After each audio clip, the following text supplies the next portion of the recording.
Hey guys, welcome back to my YouTube channel. I'm so excited to have you guys here. So this video is going to be mostly about sitting with your own company and being happy with yourself. That's what I'm going to be touching on in this video, and how to just be happy being alone. I think that this is oftentimes something that's really overlooked. I feel especially with younger women, where we've been made to feel like we need to do everything one.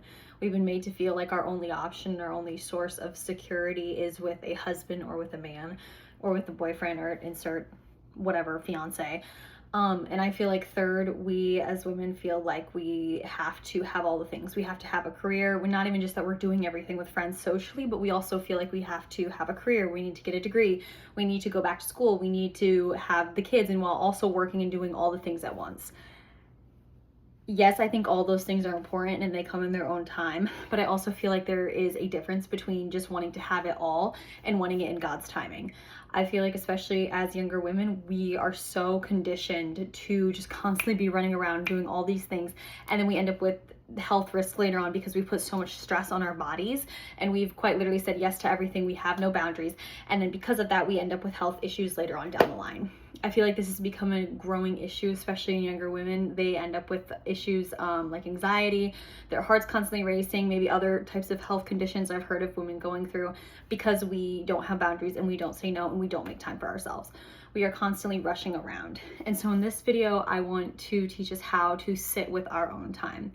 First and foremost, what is your hobby? What do you like to do? What are you good at doing? What is your talents? What is your gifts? I think that each individual is given gifts that they are either born with or that they can learn, and then that are also given to them by God. I think that it's very important to learn what those hobbies are and to understand what you are good at and how you can make a difference in the world. It doesn't necessarily, your hobby doesn't have to make you money, but I think it can bring light to other people. For example, I love to do ballet. I think it's fun. I like talking and meeting with other ballerinas. It's like a common thing. Like when you meet another ballerina, they're like, oh, that's so fun. Like it's cool, you know? I may not be as good as them, but I definitely enjoy doing it. You know, it's like a hobby. I enjoy doing Pilates. I enjoy embroidering. So I bond with older women. It's just like, it's the coolest thing ever, because, you know, you sit there for 45 minutes. This is what I did for 45 minutes of my time. I tried to embroider the wing of a butterfly. Not even the whole butterfly. It took me 45 minutes just to do the wing. I am getting better, but I'm not quite there yet. But my point is, I just spent 45 minutes with myself alone. Nobody else is there talking to me. It's just me doing my hobby, my thing, whatever it is, what have you. I think it is so important to just sit with ourselves and reflect. Reflecting is one of the best things that you can do. And when you just sit there with yourself, I love to do this. Once a week, I'll sit there on the edge of my bed and I'll just sit and think, okay, what did I do this week? How did I react to certain situations? Why did I react to those certain situations? Or why did this person make me feel a certain way? What is the deeper meaning, and what kind of mirror are they showing to me that can show me, hey, this is how you're acting in this situation because this person makes you feel this way. For example, when I see an older woman come in, she's dripped to the nines, she's got the Louis V on, the Chanel, what have you.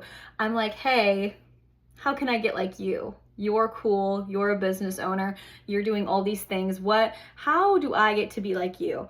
A lot of them are very confident. They have a certain je ne sais quoi, if you will, about them that I'm like, wow, you're cool. And they're incredibly humble too. And I love to meet with these types of women. I love to get to know these types of women. And every single one of them is so okay being alone. It's like this thing that they all have going on. And once I realized that they are so confident in themselves, that's when a switch flipped in me, that I was like, this is my life. Why not me? Why not me? Why not you? Why not her? Why not him? This is your life to do whatever you want with it. Make it beautiful. But learn how to be okay with when it's just you. Because when it's just you, you can look you in the mirror and say, hey, this is what we're doing. This is what we're not doing. This is where we can improve. This is what we did well on. Why did this person make me feel this way? And how do I react to that? And what does that show about me? Every person you meet is holding up a mirror to you. And it is a self-reflection of why you act a certain way when you meet those people. What is it showing you when you meet somebody who is the highest version, who has everything that you want? How do you feel when you look at them? Do you feel a certain way because your body already knows that that is meant for you? All these things that you want, everything that you've been praying for, there is a higher version of you. What does the highest version of you look like? What is she doing? What is he doing? What is he walking around saying and doing and moving? And how does he groove? What does he do and how is he acting? Start dressing like that person. Start being that person. Wake up every day. You could be $20,000 in credit card debt, student loans, car debt. But you know what? I decided I'm going to be this person today because that's who I am and that's who I'm showing up as my highest person and my highest form of myself.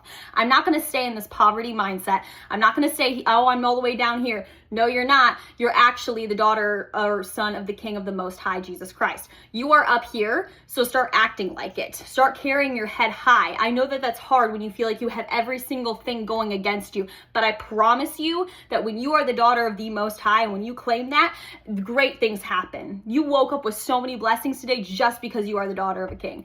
And I can promise you that he sees you. God is a girl dad. He is a girl dad all the way.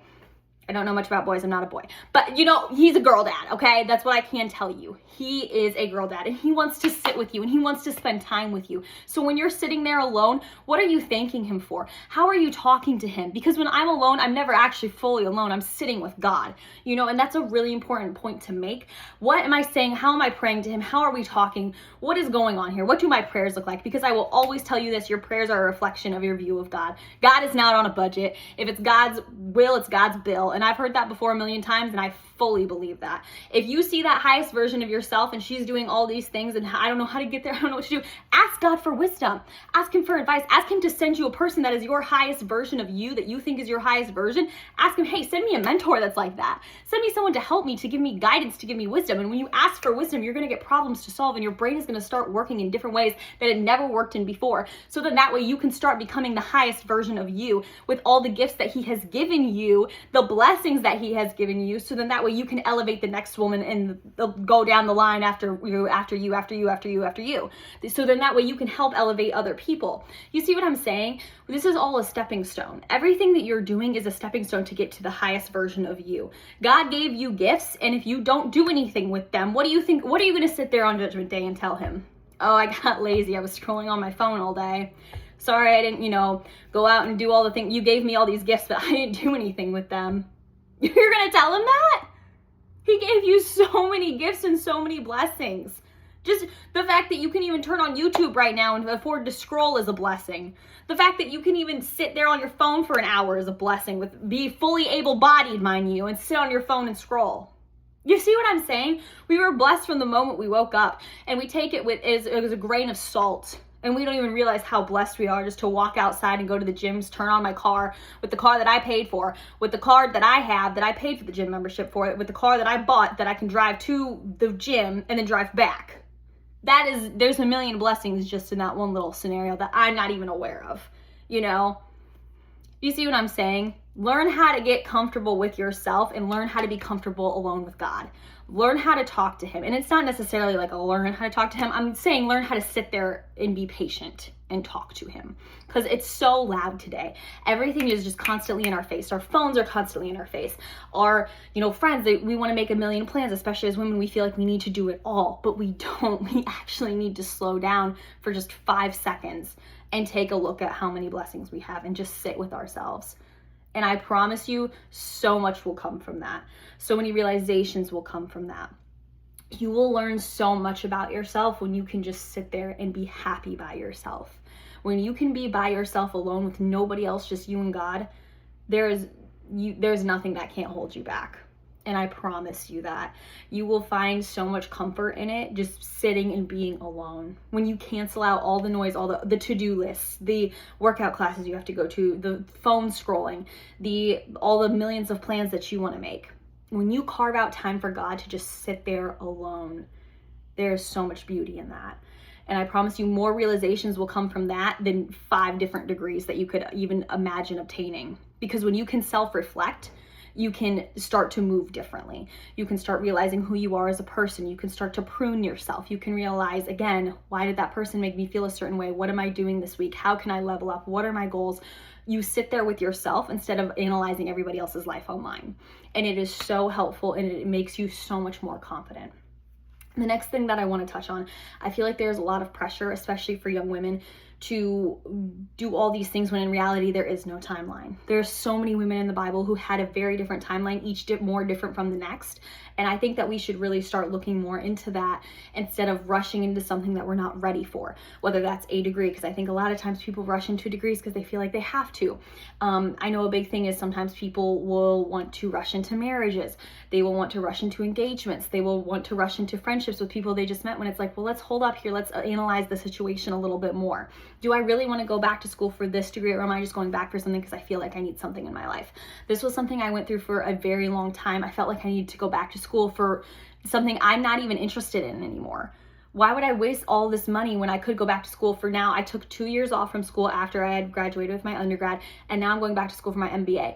Never in a million years did I think that I would be going back to school for my MBA, but I took months to pray over this decision and actually sit with this decision and make sure that it was something that I wanted to spend thousands of dollars on to get another degree in this specific field, my MBA, right? This was something I very much thought through, and I'm glad that I sat with that decision and I actually thought about it and made sure that this was something I wanted to do. It is so important for us to pray over and bring every decision to the Lord. It is so important for us to sit with every decision we are choosing to make, because big decisions like this can come and they can go just like that.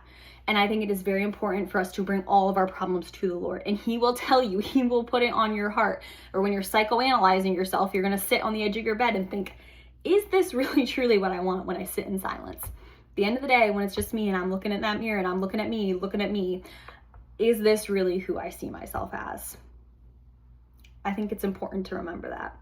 I hope that this video helps you guys, and I hope that you were able to see something in this, and I hope that you were able to just sit alone with yourself, even if it's just for 10 minutes a day. Get off the phone, get off the whatever, and just sit there and think about what you're doing, how am I doing it, and who am I really doing it for? I hope that this video helped. Thanks, guys.